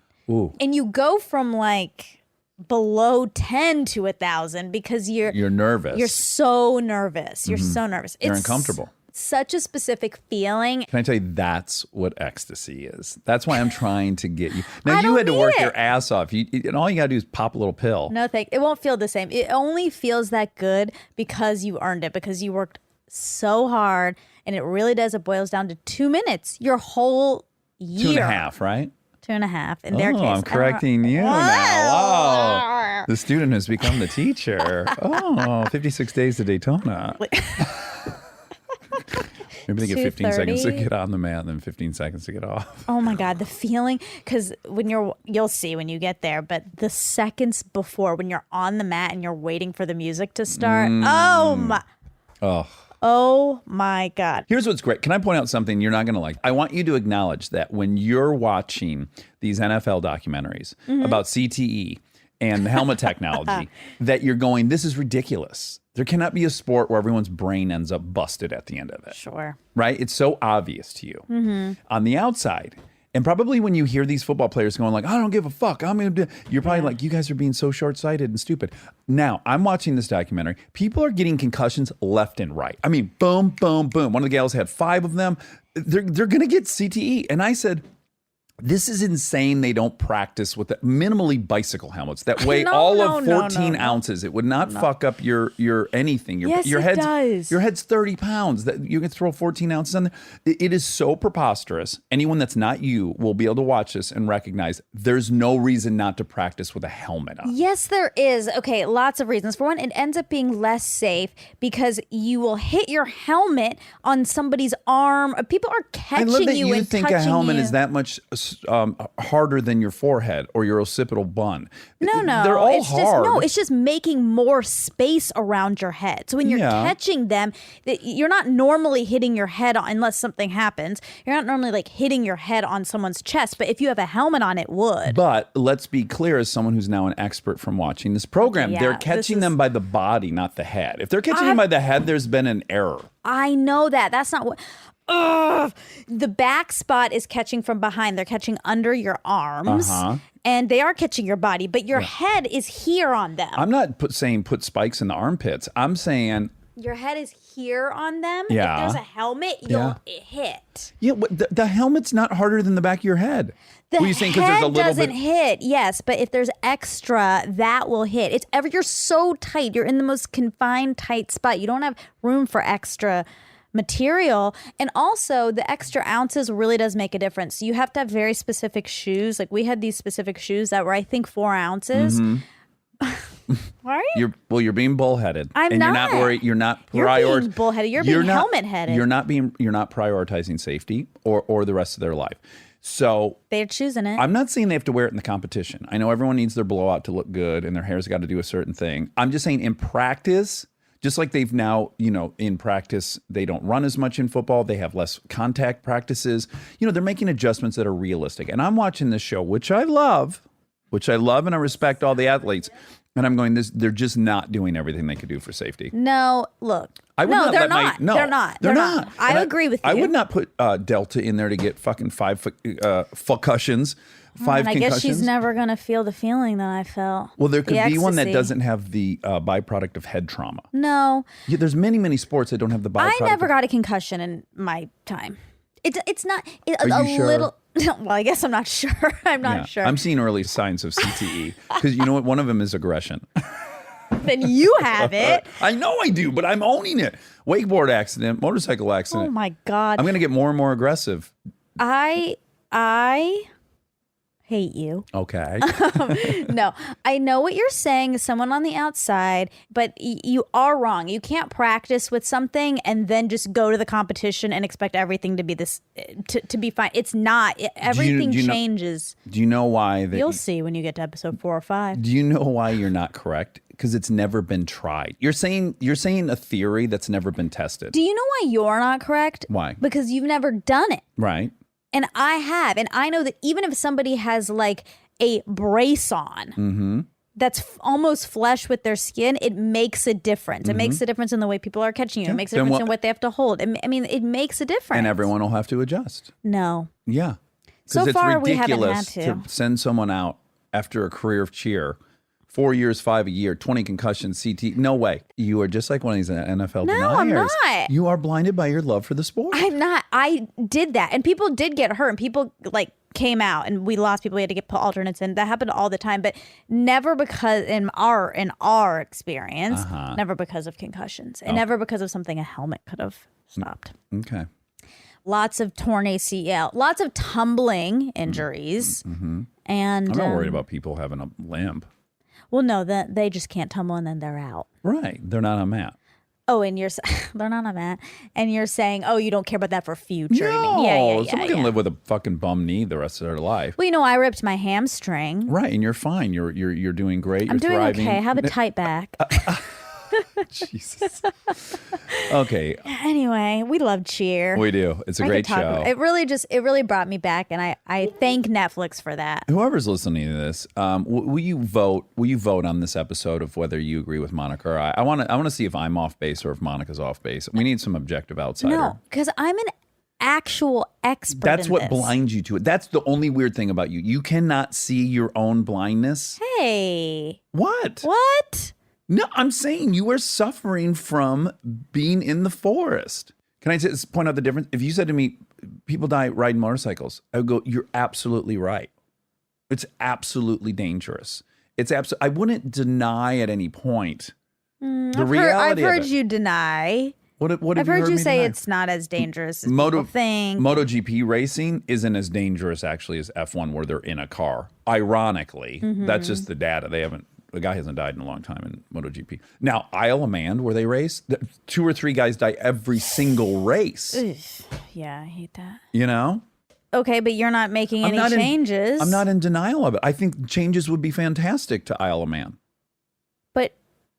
But you drive a motorcycle. You ride a motorcycle knowing it's more dangerous. I don't race on the Isle of Man. Okay, but just on the road, is it more dangerous? It's dangerous. What I do is very dangerous. Okay. Yeah.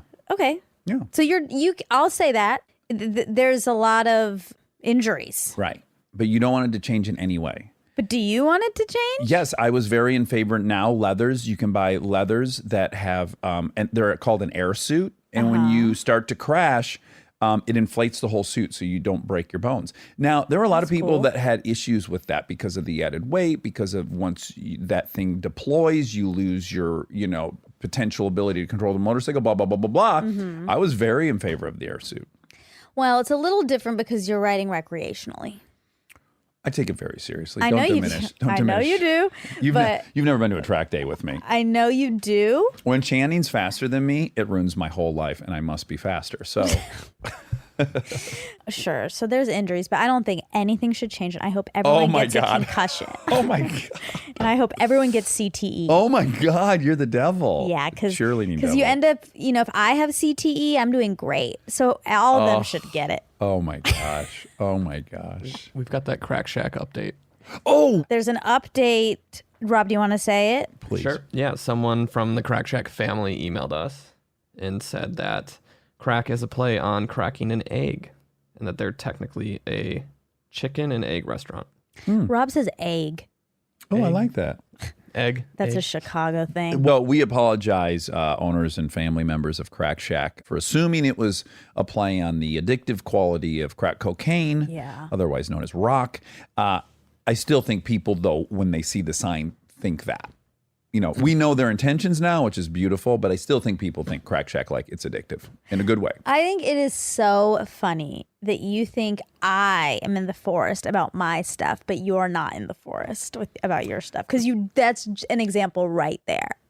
That you still think that you're right, even with the knowledge that you're not. Yeah, I do. I think the majority of people, when they hear Crack Shack, don't think of cracking an egg. You're right. I stand by that. Yeah. I'm going to pull some people. And I think... I'm going to fund a study. Well, I think that's entendre. I think it's a double entendre. I do too. so do I, What by do the you way. think? So- What do you think? Yeah, I do. Do you think most people, when they hear Crack Shack, think, crack in the egg shack? I actually, to be honest, when I first heard it, I didn't think it was cracking an egg, but I also did not think of it as crack Crack cocaine. cocaine. You know, in my head, I'm thinking of Joe's Crab Shack, to be honest, when I hear that. What if you were thinking of cracked tibia, the most common injury in cheer? Oh, I should. No, I think of Joe's Crab Shack and I think of cracking the crab. That's what's happening in my head. Oh, that's great. And you have a positive association, I would imagine, with that. Oh, yeah. Yeah. Obviously.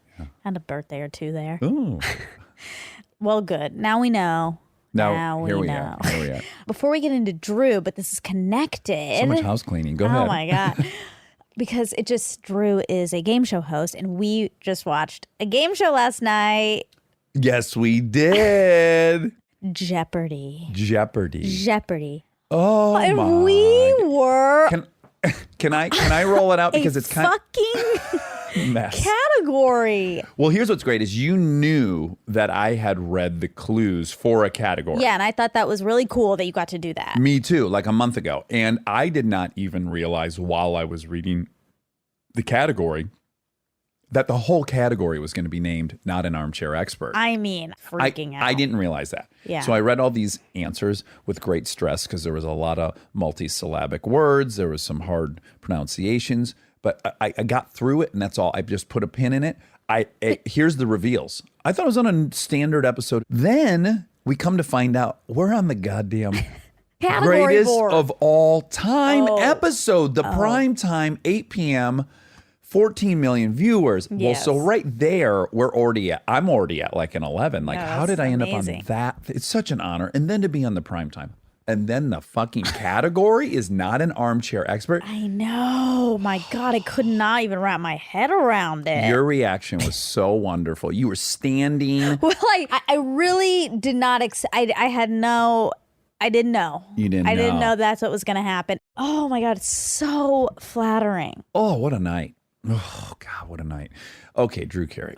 Okay, Drew, another game show host. Yes. Okay, so he said Cedar Point is exactly between Detroit and Cleveland in Sandusky. Okay. I was going to guess that it's about 60 miles from Cleveland, and I'm going to guess that it's about 100 miles from Detroit. The exact coordinates of the midpoint are Some latitude and longitude. 41 degrees, 25. I don't even know how to say these. South. Does it say like? No, north. North. Okay. 41 degrees, 25, what looks like inches, 24 feet. No, feet. What? How do you read coordinates? There's three numbers here, okay? Mm-hmm. 41 degree sign, Okay. 25 feet sign, 24 inches sign, north. Okay. I think that's just fine.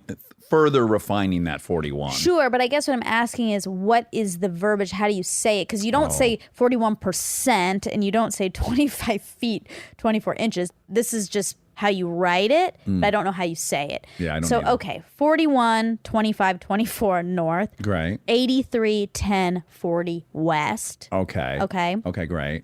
that's the exact coordinates of the midpoint. All right. Now, the Cedar Point coordinates are, whoa, 41.4822% north. And I don't have the other two numbers. Maybe those were irrelevant. 82.6835% west. It really is almost exactly midpoint. Well, as the crow flies, I don't want to anger you, but would you mind if I ask our friend a question? Sure. Okay. Google, how far is Detroit from Cedar Point? It's 118 miles to get to Detroit from Cedar Point. 118. Google, how far is it from Cleveland to Cedar Point? It's 61.8 miles to Dude. get to Cedar Point from Cleveland. Oh, can you believe my guess was that spot on? I guessed 60 miles. It was 61 miles. That's incredible. My claim was that Cedar Point was way closer to Cleveland. It turns out it's half the distance to Cleveland as it is to Detroit. What about these coordinates? Those are minutes and seconds. Ooh. Oh, So you got thank degrees, you. minutes, seconds. So it is degrees. You do say it like that? Mm-hmm. Okay. The percentages are very similar. But also, I wonder if when you pose a question like that, if it just goes as the crow flies, here's Cleveland, here's Detroit, and they say, boom, straight line, the midway point is these coordinates. Uh-huh. I wonder if they factor in driving. You can't just go straight there, so you got to go down 75, and then you got to go across. Sure, but that's maybe two different questions. Driving versus is it literally in the center? Well, yeah. I mean, the bottom line is Drew was wrong that Cedar Point is halfway between Detroit and Cleveland. Driving wise. It's 1/3 of the way to Detroit. Okay, so he's a Club 33 member. Ooh. Which is very exclusive. Apex of exclusivity. Yeah, and I really want that. Yeah. He said he'll take us, but I want my own membership. Oh, you do? Yeah. How much do you think it costs a year? Well, it says here, but this is just on speculation because nobody really knows. Oh, right. The invite-only membership has a wait list that's been opened and closed over the years due to high demand. According to one Club 33 member, there is a $25,000 to $100,000 initiation fee and $12,000 to $30,000 annual fee, depending on the level of membership. Oh, God, even when you get in there, I there's know. tiers. I want the highest tier, $100,000, $30,000. Do you think it's sapphire or platinum or diamond? What do you think? Do you think they've broken it into gemstones over there? Maybe. No, it's probably Disney based. It's probably like Mickey and then some lesser known ones. Goofy, Donald, Pluto. Yeah. I think Pluto's probably where you enter as a Pluto level. Yeah, exactly. Is that what Goofy says? It sounds like him, yeah. The club is a members-only dining experience consisting of the restaurant and a jazz lounge. Fuck, a jazz lounge? Yeah. Now they got me interested. I know. Members also get access to the 1901 Lounge in California Adventure. It's also the only place to serve alcohol in the California park. So I'd get my money's. Oh, you still probably have to pay for the alcohol, but yeah. The club was originally designed as a place for Walt Disney to entertain guests and business associates, but he died about 5 months before it was officially opened. Oh, no. That's sad. Oh, toodles. So yeah, you said he'd been doing this for 25 years. He went on Carson in 91. Okay. It's 2020. Yeah. So almost 29 years. Almost 30 years. Almost yeah. 30 years. Good for him. Anyone who can find gainful employment in show business for 30 years, that's nearly impossible. Yeah, that's true. Okay, the movie about happiness is Happy. It came out in 2011. We've talked about that a few times on here, I think. He said there's 70-ish games on the show. There's a total of 110 pricing games have been played on the show, 77 of which are in the current rotation. I can't imagine juggling that many games. I can barely juggle a spin the wheel game. Just in the different lot. acts, because different things happen in each act. Yeah. That's enough for me, for whatever it is, 4 different kind of ways to play the game. I'm tapped out. Yeah, that's all. Fascinating gentleman. Yeah, very, very. He was so nice. He's very, very kind and very inclusive. Very generous, asking us to come to Disney. Yeah. And again, when Caitlin worked with him, she just couldn't have been more positive about how generous he was. Yeah. Lovely. Yeah. I like when you hear that about people. Me too. Yeah. Oh, I love you. I love you. And I'm going to work on my scheduling. Okay. I heard You you. don't- you See you. And You don't have to. I'll try to be better. You don't have to. All right. Love you. Bye.